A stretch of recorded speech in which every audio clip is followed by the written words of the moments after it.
আচ্ছা, যদি আমাদেরকে বলা হয় যে চলো একটু তামিলনাড়ুর কোনো একটি সাহিত্যের বই পড়ি, আচ্ছা আমরা পারবো? প্রথমে আমাদের কাছে কি প্রশ্ন আসবে যে তামিলনাড়ু তো ভাষাই জানি না, আমরা তো তামিল ভাষা জানিই না, তাহলে আমরা কি করে পড়ব? এটার একটা সহজ উপায় হলো কি বলতো, যেসব লেখকরা তামিল ভাষা জানে তারা যদি সেই তামিল ভাষা থেকে বাংলা ভাষায় ট্রান্সলেট করে দেয়, সত্যি কিনা বলো? আচ্ছা, সেই রকমই একটি অসাধারণ সুন্দর গল্প রয়েছে ক্লাস 8-এর বাংলার সাহিত্যে। কি সেটা? তামিল ভাষার একজন কবি, লেখক, তার নাম হচ্ছে সুন্দর রামস্বামী। এই সুন্দর রামস্বামী লিখছেন টিকিটের অ্যালবাম নামে একটি চমৎকার গল্প। আচ্ছা, গল্প যদি শুধুমাত্র এইরকম হয় বাঘ, সিংহ, শেয়াল, তাহলে? কিন্তু যদি এমনটা হয় সেই পশুগুলো বাইরে নেই, আমাদের ভেতরেই আছে, যদি এইরকম ভাবনা চিন্তা হয় তাহলে কেমন হবে? সত্যি তো। আচ্ছা, পশু কোথায় আছে? শুধু যারা বাইরে আছে ঘুরে বেড়াচ্ছে চতুষ্পদ সেগুলোই পশু না, আমাদের মধ্যে পশুত্ব আছে, আমাদের মধ্যেই দেবত্ব আছে, আছে আমাদের মধ্যে লোভ, আছে হিংসা, আছে ক্রোধ, আছে ঘৃণা, আছে প্রচণ্ড পরিমাণে লালসা। তো এর উল্টো দিকে আমাদের কাছেই আছে সেই রহস্য, সেই সম্পদের ভাণ্ডার, যেটিকে একটু করে ভাঙলেই স্নেহ উপচে পড়বে, একটু ভাঙলেই কারো প্রতি দয়া, সহানুভূতি, প্রেম, ভালোবাসা এবং অগাধ অগাধ অগাধ তার প্রতি আগ্রহ বাড়বে, প্রয়োজনীয়তা বাড়বে, প্রেম বাড়বে। তার মানে মানুষের হৃদয়েই আছে সব, শুধু সেটাকে ব্যবহার করতে শিখতে হয়। এইরকমই একটি চমৎকার গল্প আমরা পড়ব ক্লাস 8-এর টিকিটের অ্যালবাম নামক গল্প। সেখানে মূলত ছোট ছোট কিছু বাচ্চাদের গল্প রয়েছে, কিন্তু এই গল্পে বাচ্চারা ক্রমাগত ধীরে ধীরে ধীরে ধীরে পরিবর্তন হচ্ছে আর আমাদের জীবনকে দারুণভাবে একটা চ্যালেঞ্জের সামনের দিকে দাঁড় করিয়ে দিচ্ছে। আমাদের জীবনেও কম বেশি এই ধরনের ঘটনা ঘটে, কিন্তু যখন ঘটে তখন আমরা বিষয়টা বুঝতে পারি না। যখন ঘটে যায় তখন আমরা ভাবি এটা আমরা কি করলাম, তখন অপরাধ বোধ তৈরি হয়। এই যে অপরাধ বোধ, নিজের কৃতকর্মের জন্য কষ্ট পাওয়া, এর ফলেই একজন মানুষ ক্রমাগত খাঁটি মানুষে পরিণত হয়। যেমন সোনাকে যত গলানো যায় তত সে খাঁটি হতে থাকে, তেমনি মানুষ যন্ত্রণার মধ্যে দিয়ে আর অপরাধ বোধ যখন তৈরি হচ্ছে, তার যে পাপ বোধ তৈরি হচ্ছে যে আমি এটা কেমন করলাম, এই যে অনুশোচনা, কষ্ট, আত্মকে দগ্ধ করা, এর মধ্যে দিয়ে মানুষ কিন্তু ধীরে ধীরে খাঁটি মানুষে পরিণত হয়। তো চলো সেই গল্পটি শুনি আমরা। এখানে দেখো, প্রথমেই গল্পের শুরুতেই দেখবা এরকম বেশ কয়েকজন বাচ্চার ছবি আছে, তারা একটা কিছু যেন দেখছে, তাই তো? আমাদের গল্পের নামটাতেই আছে টিকিটের অ্যালবাম। টিকিট বুঝো, ডাক টিকিট। এখন তো মেসেজ হয়ে গেছে, কিন্তু তবু যখন চিঠিপত্র কোথাও পাঠাতে হয় তখন আমাদেরকে কি হয়, পোস্ট অফিসে গিয়ে চিঠিটিকে স্পিড পোস্ট করতে হয়। স্পিড পোস্ট না করলে যদি নর্মাল পোস্ট করো তাহলে তোমাকে টিকিট বসাতে হয়। 2 টাকার টিকিট, 3 টাকার টিকিট, 5 টাকার টিকিট, এরকম টিকিট হয়, ছোট ছোট টিকিট হয়। সেখানে মহাত্মা গান্ধীর ছবি থাকতে পারে, নেতাজির ছবি থাকতে পারে, হ্যাঁ, এরকম সব বড় বড় মহান ব্যক্তিদের ছবি দিয়ে কিন্তু টিকিট তৈরি হয়ে আছে, সেগুলো বসাতে হয়। তারপরে চিঠিটা যায় বিভিন্ন জায়গায়। তো সেই টিকিট সংগ্রহ করার একটা নেশা আছে বাচ্চাদের। আমাদের যেমন হয় না যে কখনো কখনো কোনো কোনো জিনিস, খুব সামান্য জিনিস, অথচ সেটাই মানুষ সংগ্রহ করে, বাচ্চারা। যেমন ধরো গাছের পাতা, সেটাই সংগ্রহ করাটাই তার কাছে খেলা। হয়তো কোনো এক ধরনের ফল যেটা পড়ে থাকে রাস্তায়, আমরা গুরুত্ব দিই না, ডুমুর ফলগুলো, হয়তো সেটাই কুড়িয়ে কুড়িয়ে সে সংগ্রহ করছে, ওটাই তার কাছে আনন্দের বিষয়। এবং আনন্দটা তখন দ্বিগুণ হয়ে যাবে যখন সেই বাচ্চাটির কোনো বন্ধুবান্ধবরা এসে সেটাকে দেখবে আর তার প্রশংসা করবে, তোমার কাছে এতগুলো আছে, কি সুন্দর একটা দৃশ্য, তাই না? ঘটনাটা এখানেও ঠিক তেমনই ঘটবে। কি বলছে? রাজাপ্পা বলে একজন ছেলের কথা বলা হচ্ছে। রাজাপ্পা খেয়াল করলো হঠাৎ যেন ওর জনপ্রিয়তা কমে গেছে। গত 3 দিন ধরে সবাই নাগরাজনের চারপাশে ভিড় জমাচ্ছে। তাহলে 2 জন ছেলের কথা পেলাম এবং মনে হচ্ছে যেন তারা একটা স্কুলে আছে। স্কুলে 2 জন বন্ধু, একজনের নাম রাজাপ্পা, আরেকজনের নাম হচ্ছে নাগরাজন। এতদিন রাজাপ্পার প্রশংসা সবাই করত, সব ছেলেরাই কিন্তু রাজাপ্পার চারদিকে ঘুরঘুর করতো, রাজাপ্পাকে দেখে ভিড় করত। কিন্তু ইদানিং গত 3 দিন থেকে দেখা যাচ্ছে যে রাজাপ্পাকে ছেড়ে দিয়ে নাগরাজনের পিছনে সবাই ঘুরছে। আচ্ছা ব্যাপারটা কি? যখন এটা আমরা জানতে চাইলাম তখন দেখো আমাদের সাথে কি ঘটছে, আমাদেরকে গল্পটা কীভাবে শোনাচ্ছেন লেখক। বলছেন রাজাপ্পা সবাইকে বোঝাবার চেষ্টা করলো যে নাগরাজন বড্ড দাম্ভিক, দাম্ভিক মানে অহংকারী, মানে রাজাপ্পা বারবার সবাইকে বোঝানোর চেষ্টা করছে বন্ধুদেরকে, স্কুলের বন্ধুদেরকে, যে দেখো এই যে নাগরাজন আছে না সেটা খুব দাম্ভিক, খুব অহংকারী। কিন্তু কেউ ওর কথায় কান দিল না, কারণ নাগরাজনের কাকা সিঙ্গাপুর থেকে টিকিটের যে অ্যালবামটা পাঠিয়েছিল সেটা সে সবাইকে দেখতে দিত। বুঝতে হবে রাজাপ্পার কাছে একটা টিকিটের অ্যালবাম ছিল, সে টিকিট সংগ্রহ বিভিন্ন দেশের বিভিন্ন জায়গাকার টিকিট সংগ্রহ করে সেই অ্যালবামটাতে রাখতো আর সব বন্ধুদেরকে সেটা দেখাতো স্কুলে। তাই সেটা দেখার জন্য বাচ্চারা খুব ভিড় করতো তার কাছে।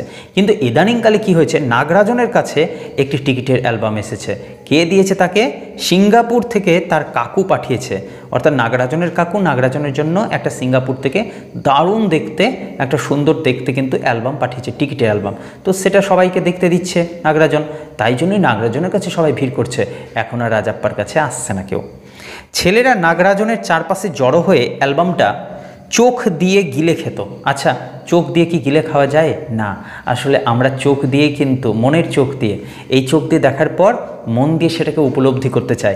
কোনো কিছু একটা সুন্দর জিনিস দেখলে আমরা সেটা ভাবি, সেটা ভালোবাসি। কিভাবে? চোখ দিয়ে দেখি, তারপর সেটার প্রতি আমাদের আগ্রহ তৈরি হয়। এখানে সেটাই বলছে, চোখ দিয়ে গিলে খাওয়া মানে বাস্তবে খেয়ে নেওয়া নয়, চোখ দিয়ে দেখে অবাক হয়ে যাওয়া। ছেলেরা নাগরাজনের চারপাশে জড়ো হয়ে অ্যালবামটা চোখ দিয়ে গিলে খেত যতক্ষণ না সকলের ক্লাসের জন্য স্কুলের ঘন্টা বাজত। যতক্ষণ স্কুলের ঘন্টা না বাজত সকালবেলা, ততক্ষণ সবাই মিলে অবাক হয়ে সেই নাগরাজনের ওই অ্যালবামটা দেখার জন্য সবাই চারদিকে ঘিরে বসে থাকতো। দুপুরের ঘন্টা পড়লেই আবার সবাই ওর চারপাশে ঘোরাঘুরি করত আর সন্ধ্যাবেলা ওর বাড়ি ধাওয়া করতো। দুপুরবেলা যখন ঘন্টা পড়তো টিফিনের, তখন সবাই কিন্তু ক্লাস শেষ হতে গেলেই সঙ্গে সঙ্গে গিয়ে ভিড় করতো নাগরাজনের কাছে, এবং স্কুল ছুটির পরও নাগরাজনের বাড়িতে সবাই যেত কি করতে?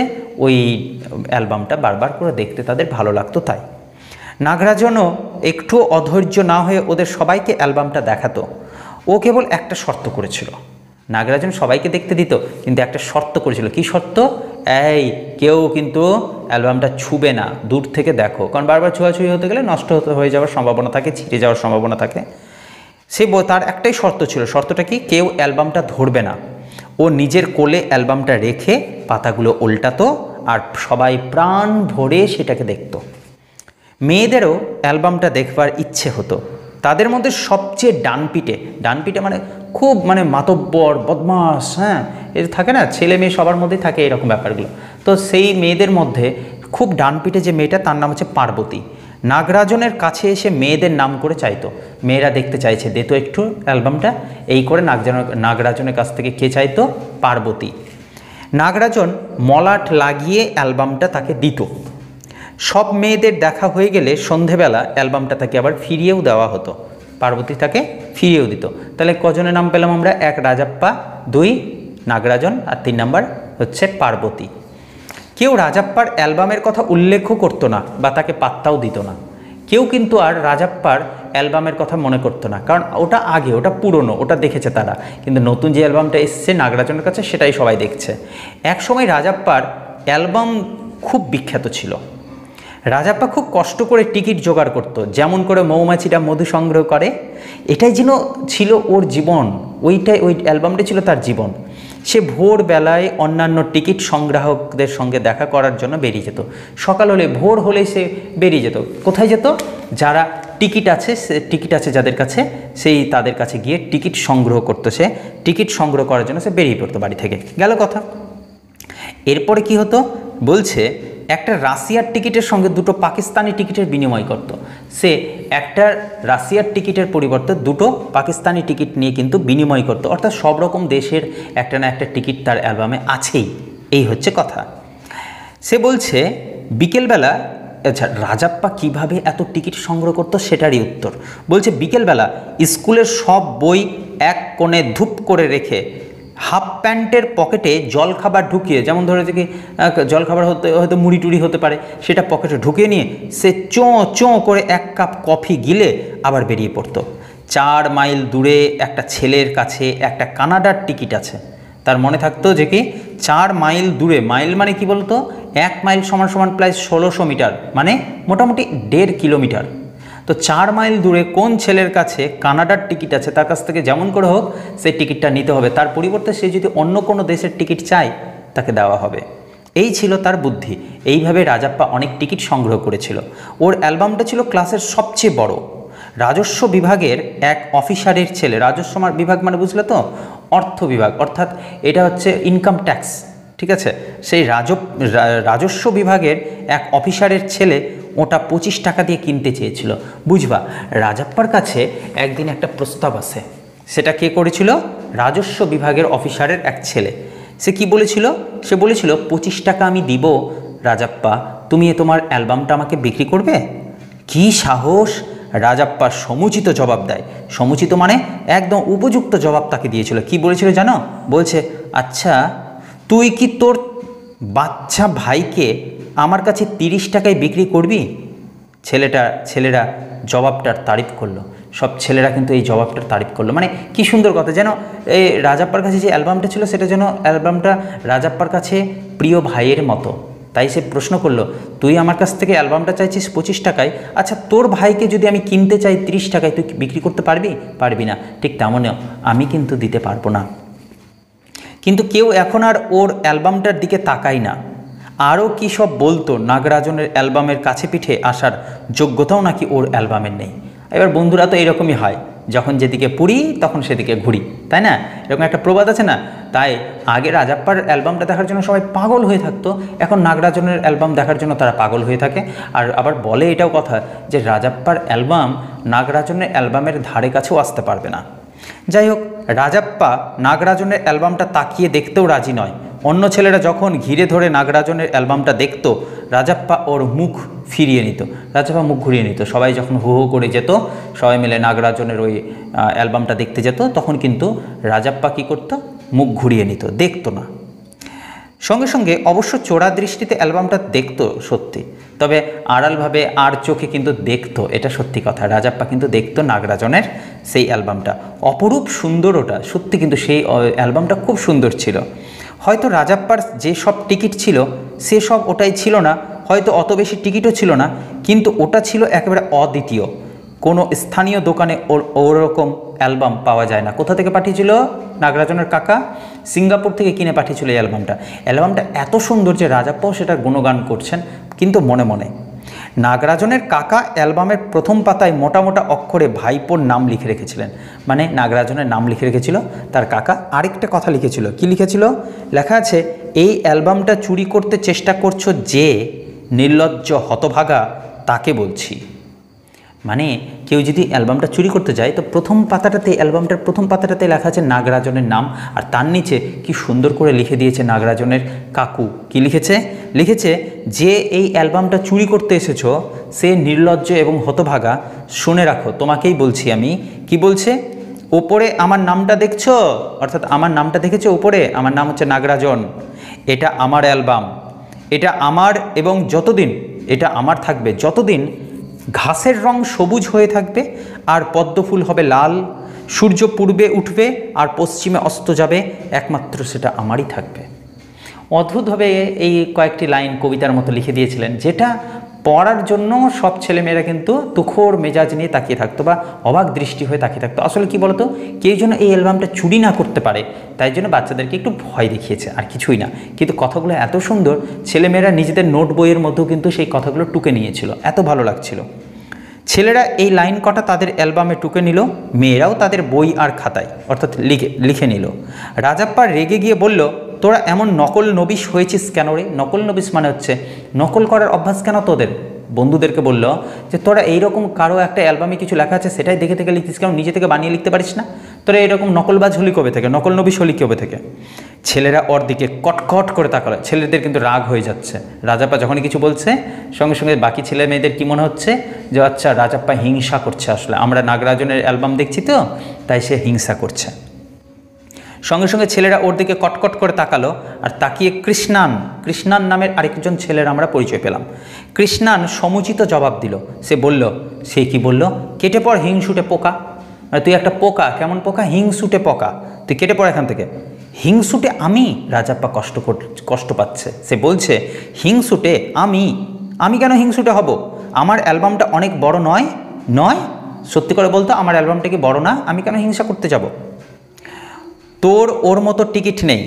সঙ্গে সঙ্গে কি বলছে, সেই কৃষ্ণান উত্তর দিল রাজাপ্পাকে, বলছে আরে তোর অ্যালবামে ওর মতো টিকিট নাই, মানে নাগরাজনের মতো এত সুন্দর সুন্দর টিকিট নাই। আরেকটা বিষয় আছে নাগরাজনের অ্যালবামে, কি আছে, ইন্দোনেশীয় সুন্দরীটাকে দেখ, তুলে ধর, আলোতে দেখ। মানে নাগরাজনের ওই ডায়েরির মধ্যে বা অ্যালবামটার মধ্যে কিন্তু একটা মেয়ের ছবি আছে, সেটা ইন্দোনেশিয়ার সুন্দরী মেয়ে, সেই ছবিটা দেখলে মন ভরে যাবে। সঙ্গে সঙ্গে রাজাপ্পা বলল, কেন, আমার যা টিকিট আছে ওর নেই, আমার অ্যালবামে যতগুলো টিকিট আছে না, ওই নাগরাজনের অ্যালবামে কিন্তু সেটা নেই।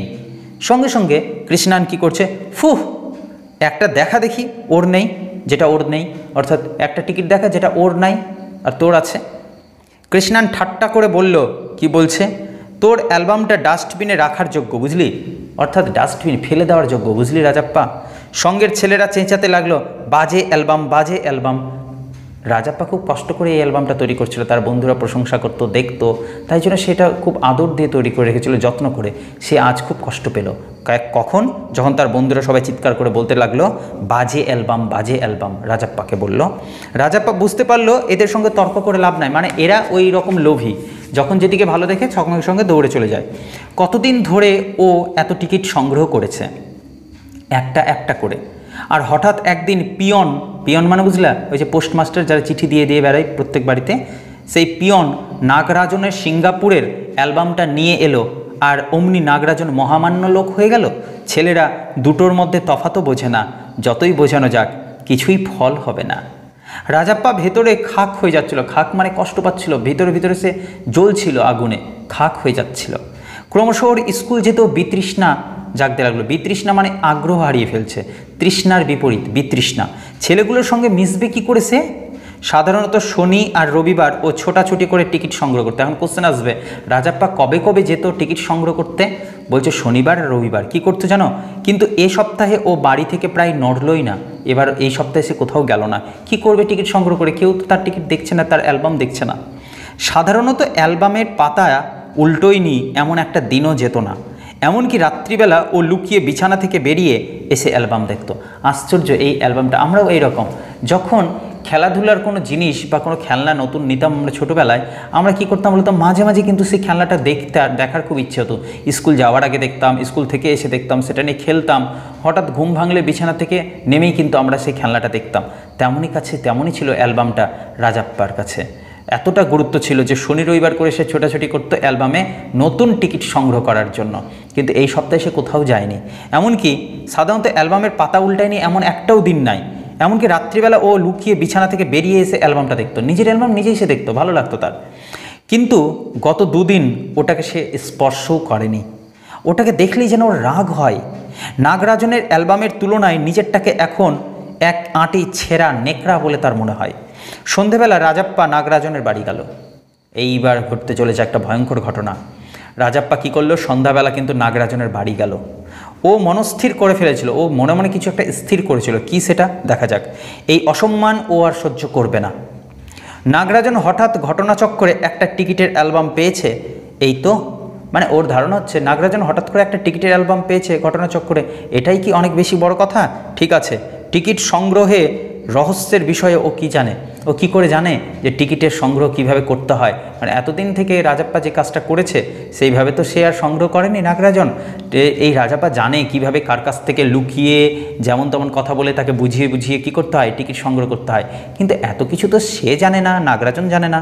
তাই বলছে টিকিট সংগ্রহে রহস্যের বিষয়ে ও কি জানে, অথবা কি করে অভিজ্ঞতা টিকিটের মূল্য নির্ধারণ করে তা কী করে জানবে? ও হয়তো মনে করে আকারে যত বড় হবে তত দামি হবে অ্যালবাম।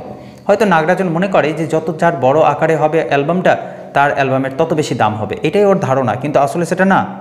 অথবা হয়তো মনে করে শক্তিশালী দেশের টিকিট দুর্বল দেশের টিকিটের থেকে বেশি দামি। দুর্বল এই ছোটো ছোটো দেশের টিকিট বোধহয় ততটা বেশি দামি না, আর দামি হচ্ছে গিয়ে ওই সেই সব সিঙ্গাপুরের টিকিট, এটাই ধারণা আছে বোধহয় নাগরাজনের। ঠিক আছে, যাই বলো, নাগরাজন অপেশাদার বই তো নয়। বলছে নাগরাজন কিন্তু অপেশাদার বই নয়। রাজাপ্পা সহজে কম দামের দামি টিকিটগুলো হাতিয়ে নিতে পারবে। অর্থাৎ সে তো জানে না নাগরাজন কিভাবে টিকিট সংগ্রহ করে রাজাপ্পা সবার কাছ থেকে।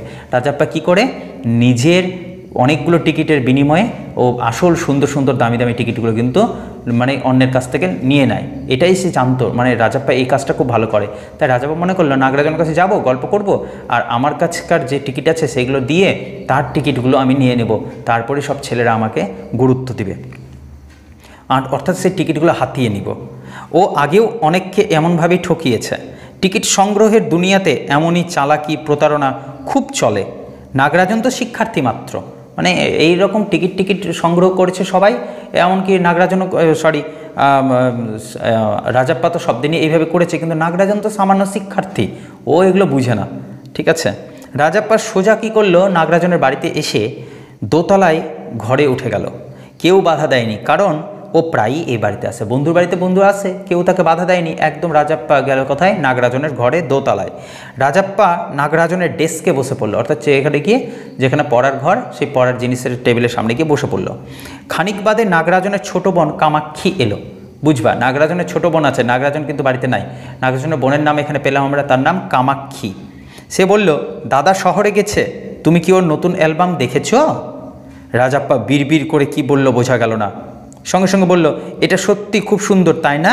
মনে হয় স্কুলে আর কারো এত সুন্দর অ্যালবাম নেই। এটা বলল কে? কামাক্ষী বলল।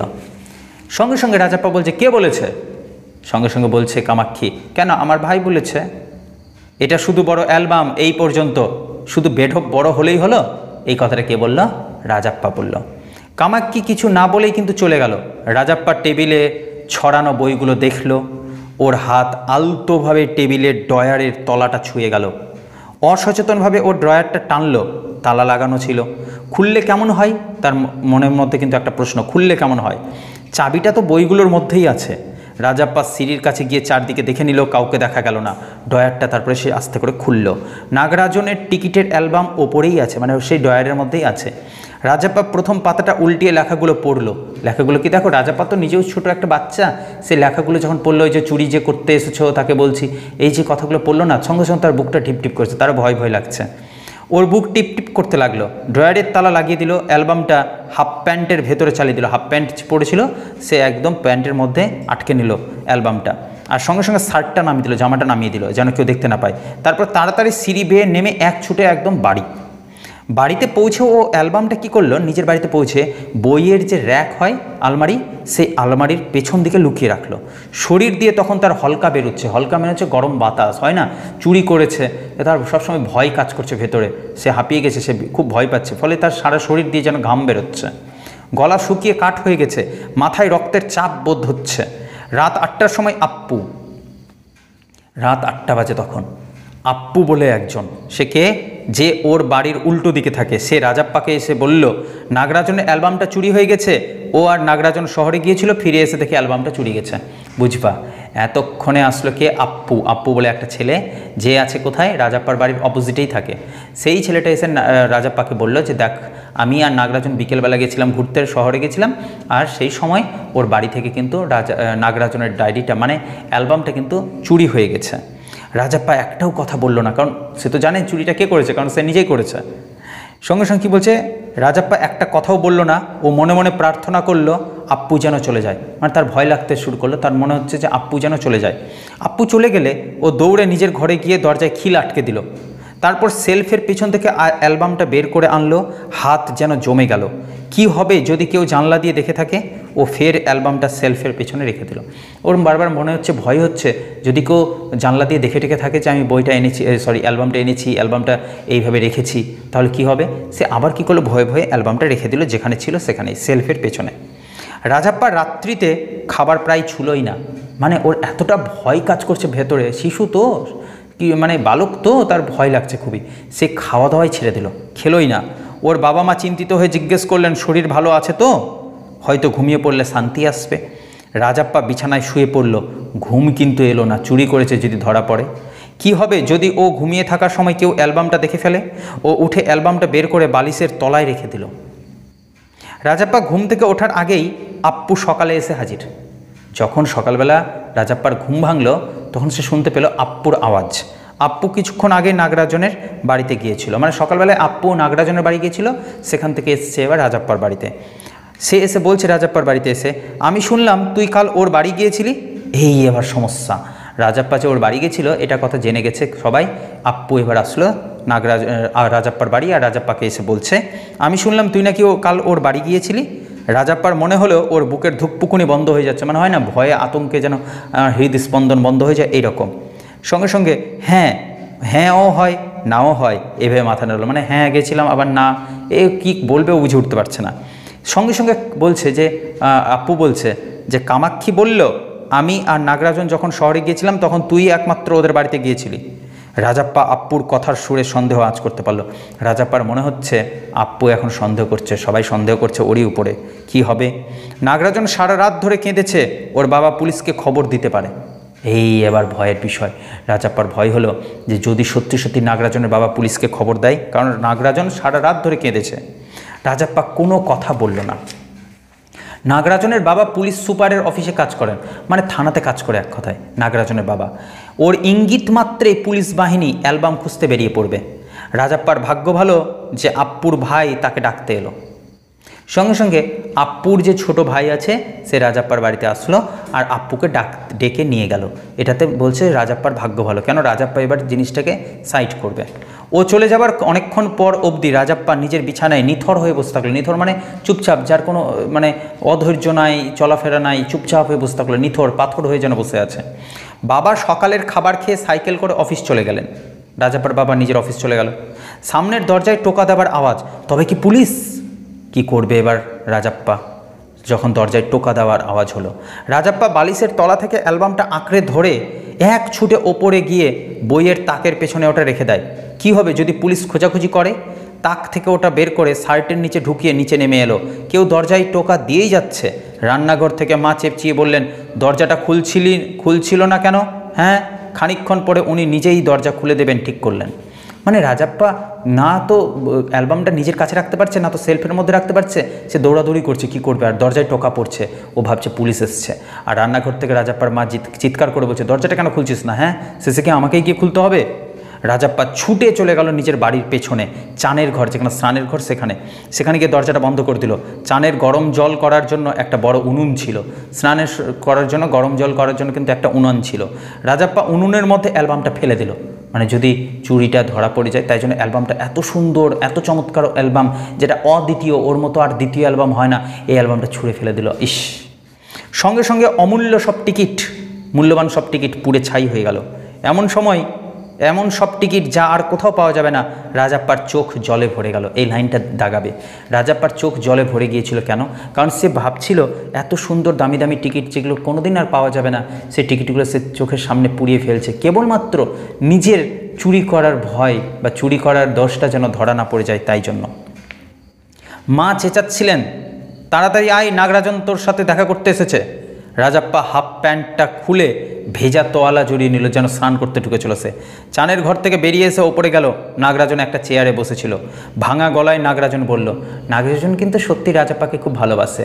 প্রিয় বন্ধুর কাছে এসে দুটো কষ্টের কথা বলতে আসলো। কি বলছে? আমার টিকিটের অ্যালবামটা হারিয়ে গেছে। এই কথাটা বলতেই রাজাপ্পা দেখলো ওর মুখে দুঃখের ছাপ, আর দু চোখ ফুলে লাল হয়ে গেছে। নাগরাজন এত কেঁদেছে, এত দুঃখ পেয়েছে যে রাজাপ্পা এটা আর কষ্টটা সহ্য করতে পারছে না। যে বন্ধুটাকে সে হিংসা করছিল বাস্তবে, সেই বন্ধুটার দিকে আর তাকাতে পারছে না। খারাপ লাগছে, তার কষ্ট হচ্ছে।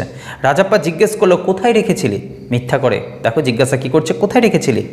সে বলছে, আমি নিশ্চিত আমি ওটাকে টেবিলের ড্রয়ারে রেখেছিলাম, ড্রয়ারটাতে চাবিও লাগিয়েছিলাম। আমি খানিকক্ষণের জন্য বেরিয়েছিলাম, ফিরে এসে দেখি ওটা হাওয়া হয়ে গেছে। বলতে বলতে কিন্তু নাগরাজনের গাল বেয়ে চোখের জল পড়ছে। ওর গাল বেয়ে চোখের জল পড়ছে। নিজেকে এত দোষী মনে হচ্ছিল রাজাপ্পা বন্ধুর দিকে তাকাতে পারছিল না। নাগরাজনকে বলল, কাঁদিস না। ইস, যে রাজাপ্পা তাকে এত হিংসা করছিল, যার ডায়েরিটা অ্যালবামটা চুরি করে সে আগুনে পুড়িয়ে দিল, সেই নাগরাজনের দিকে তাকাতে আর পারছে না। কারণ তার খারাপ লাগছে যে আমি এটা কি ভুল করলাম, কি অন্যায় করলাম, তার কান্নার, তার দুঃখের কারণ হয়ে দাঁড়ালাম আমি। সঙ্গে সঙ্গে বলছে, কাঁদিস না। কিন্তু যতই নাগরাজনকে সে শান্ত করতে চেষ্টা করছিল, ততই সে কাঁদতে চাইছিল বা কাঁদতে লাগলো। রাজাপ্পা ছুটে নিচে গেল। এইখানে হচ্ছে জীবনের পরিবর্তন। মানুষ যতই ভুল করুক না কেন, যদি সত্যিটার সামনাসামনি আসা যায়, তাহলে মানুষ কিন্তু পরিবর্তন হয়েই যায়। সঙ্গে সঙ্গে মানুষের ভেতরের যে পশুটা সেটা মারা যায়, আর সে দরদ, তার হৃদয়ে কিন্তু আন্তরিকতা, স্নেহ, প্রেম এগুলো জেগে ওঠে। রাজাপ্পা ছুটে নিচে গেল। তারপর মুহূর্তে নিজের অ্যালবামটা হাতে করে নিয়ে আসলো। দেখো রাজাপ্পা এবার নিজের অ্যালবামটা হাতে করে নিয়ে আসলো, এসেই বলছে, নাগরাজন এই আমার অ্যালবাম, এটা তোর, আমার দিকে এভাবে তাকাস না, আমি সত্যি তোকে এটা দিচ্ছি, অ্যালবামটা তোর। নিজের অ্যালবাম রাজাপ্পা দিয়ে দিচ্ছে। এই যে মানুষের জীবনে পরিবর্তন, বাচ্চাটির জীবনে পরিবর্তন, অর্থাৎ তার অপরাধ বোধ হচ্ছে, বিরক্ত লাগছে, কষ্ট হচ্ছে, নিজের প্রতি ঘৃণা তৈরি হচ্ছে, যে আফসোস হচ্ছে যে আমি কি করলাম এটা জীবনে, এত বড় ভুল করলাম, আমার বন্ধুর কষ্টের কারণ হয়ে দাঁড়ালাম। ঠিক আছে, আমি আমার সবচেয়ে প্রিয় আদরের সেই অ্যালবামটা আজ থেকে ওকে দিয়ে দিব। নাগরাজন বলছে, তুই ঠাট্টা করছিস, মানে তুই কি আমার সাথে ইয়ার্কি করছিস? উত্তরে বলছে রাজাপ্পা, না, আমি এটা তোকে দিচ্ছি, সত্যি, আজ থেকে এটা তোর, এটা ধর তো তুই। নাগরাজন নিজের চোখকে বিশ্বাস করতে পারছিল না, রাজাপ্পা তার অ্যালবাম দিয়ে দিচ্ছে, রাজাপ্পা ওকে নেবার জন্য অনুরোধ করে যাচ্ছে।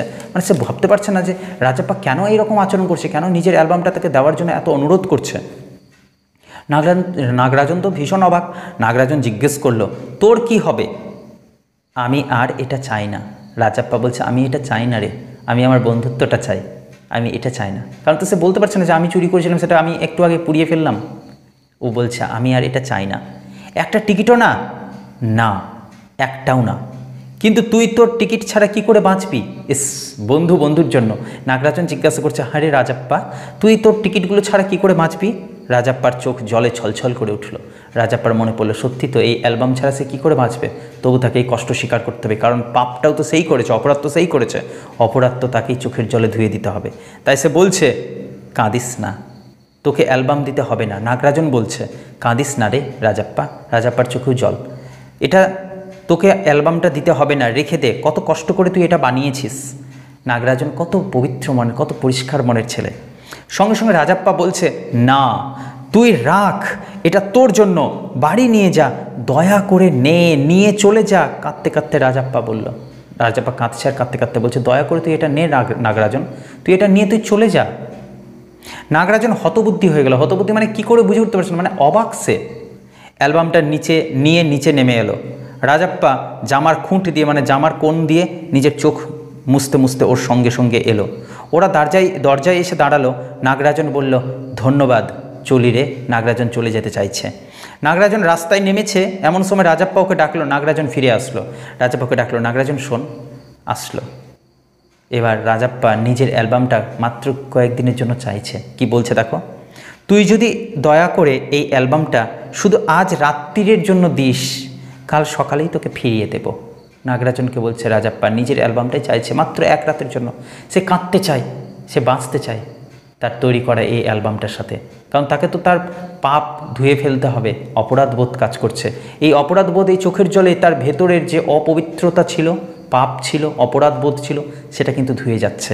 সে বলল, তুই যদি দয়া করে অ্যালবামটা আজ শুধু আজ রাত্রির জন্য দিস, কাল সকালেই তোকে ফিরিয়ে দেব। নাগরাজন রাজি হয়ে ফিরে গেল। নাগরাজন চলে গেল, রাজি হলো, ঠিক আছে। রাজাপ্পা সিঁড়ি বেয়ে ওর ঘরে ঢুকে খিল দিয়ে দিল। অ্যালবামটা শক্ত করে জাপটে ধরে হু হু করে কাঁদতে লাগলো। উফ, কি টানটান উত্তেজনা না! সে কাঁদছে নিজের অ্যালবামটা ধরেই। এই ছিল গল্পটা। কেমন লাগলো গল্পের আলোচনাটা? অবশ্যই তোমরা জানাবে। ক্লাস 8-এর এই আলোচনাটা করে আমার খুব ভালো লাগছে। তোমাদের কেমন লাগলো অবশ্যই জানাবে কমেন্ট করে। আর অবশ্যই বন্ধুদের সাথে শেয়ার করবে, যেন অন্য বন্ধুরাও যেন এই আলোচনাটা শুনতে পায়, দেখতে পায়। কেমন? আর সবাই খুব ভালো থেকো। আর কি কি বিষয়ে তোমরা আলোচনা চাও অবশ্যই কমেন্ট করে জানাবে, জানাতে কিন্তু ভুলবে না। কেমন?